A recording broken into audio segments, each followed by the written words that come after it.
এমন ইতিহাস তৈরি করো না যা তোমাকে ধরে রাখতে হয়। এমন ইতিহাস তৈরি করো যা তোমাকে ধরে রাখবে। এই মুহূর্তে আমি আপনাকে ধরে রাখিনি, আপনিও আমাকে ধরে রাখেননি। যে যার ধরাতে নিজের কাজে ব্যস্ত। তবে এই ব্যস্ততার মধ্যেখানে একটি ছোট্ট কাজ করতে চাই।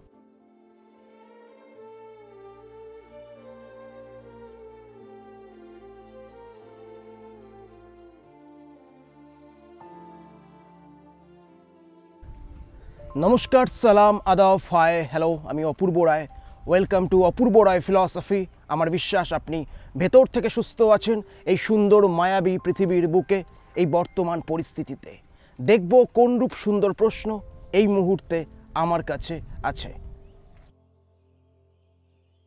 যুথিকা শাসমল দাস লিখেছেন, দাদা, মানুষ কেন বারবার ছোট করে, অপমান করে, যেখানে আমি তার কোনো ক্ষতি করিনি, বরং একসময় উপকার করেছি। নাম যুথিকা শাসমল দাস, বয়স 26, ঠিকানা হুগলি, ওয়েস্ট বেঙ্গল। ওকে, যুথিকা শাসমল দাস।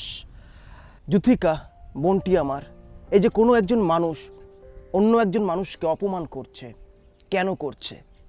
এর পিছনে প্রধান সাইকোলজি হলো যে তার মান নিয়ে ইনসিকিওর, সে অন্যকে অপমান করে এবং যে প্রত্যেক মুহূর্তে ভাবে যে আমি ছোট হয়ে যাচ্ছি, তখন সে বড় হওয়ার জন্য অন্যকে ছোট করে। এটা এই মায়াবী পৃথিবীর বুকে কিছু পিছিয়ে পড়া মানুষের ভাবনা চিন্তার লক্ষণ। আর এই লক্ষণের জন্য অনেক সাধারণ মানুষেরা পিছিয়ে যাচ্ছে, তাদের ভাবনা চিন্তা ক্ষতিগ্রস্ত হচ্ছে এবং তারা নতুন কোনো কাজে, নতুন কোনো বিষয়ে মনোযোগ দিতে পারছে না। তাই এই মুহূর্তে বলবো যে মানুষটি তোমাকে অপমান করছে, ছোট করছে, সে যদি ঘরের মানুষ হয়, খুব কাছের মানুষ হয়, তাহলে দেখে নাও সে মানুষটির আসল উদ্দেশ্য কী আছে। সেই মানুষটি কি তোমার সাথে থাকতে চাইছে না, তোমার উপস্থিতি পছন্দ করছে না এবং বিদায় নিতে চাইছে, আর সেই কারণেই তোমাকে অপমান করছে, ছোট করছে, যাতে তুমি তার জীবন থেকে বহু আলোকবর্ষ দূরে সরে যাও। আর সেই মানুষটি যদি বাইরের মানুষ হয়, সে অর্থে সে মানুষটির সাথে লেনদেন নেই, তাহলে সেই মানুষটিকে গুরুত্ব দিও না। কারণ সেই মানুষটিকে গুরুত্ব দিলে ওই মানুষটি তোমাকে অপমান করবে, ছোট করবে, এতে তোমার ভাবনা চিন্তা ক্ষতিগ্রস্ত হবে। মাথায় রাখবে, তোমার ভাবনা চিন্তার উপর নির্ভরশীল তোমার ভবিষ্যৎ, তোমার ভাবনা চিন্তার উপর নির্ভরশীল তোমার কেরিয়ার, তোমার ভাবনা চিন্তার উপর নির্ভরশীল তোমার জীবন। তাই এই জীবনের প্রেক্ষাপটে দাঁড়িয়ে যে তোমাকে গুরুত্ব দিচ্ছে না, যে তোমাকে অবহেলা করছে, যে তোমাকে ছোট করছে, তার থেকে দূরত্ব বজায় রাখো। এই করোনা প্যান্ডামিকের সময় সরকার বারবার বলছে যে দূরত্ব বজায় রাখুন, সোশ্যাল ডিস্টেন্স বজায় রাখুন।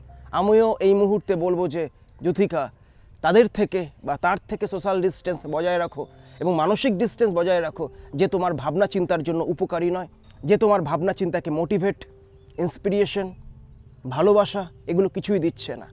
তাই যে তোমাকে সে অর্থে কিছুই দিচ্ছে না, তার থেকে দূরত্ব রাখাটাই শ্রেয়। খুব ভালো থেকো, পজিটিভ থেকো, অ্যাক্টিভ থেকো, মোটিভেটেড থেকো, হ্যাপি থেকো ভেতর থেকে। আজকের মতো আসছি, ততক্ষণ পর্যন্ত নিজের ভাবনা চিন্তার খেয়াল রেখো। সবশেষে একটা বিষয় দেখাতে চাই, আপনি যদি নিজেকে ব্যবহার না করেন, মানুষ কিন্তু এভাবে আপনাকে ব্যবহার করে ছুঁড়ে ফেলে দেবে। যাই হোক, টাটা।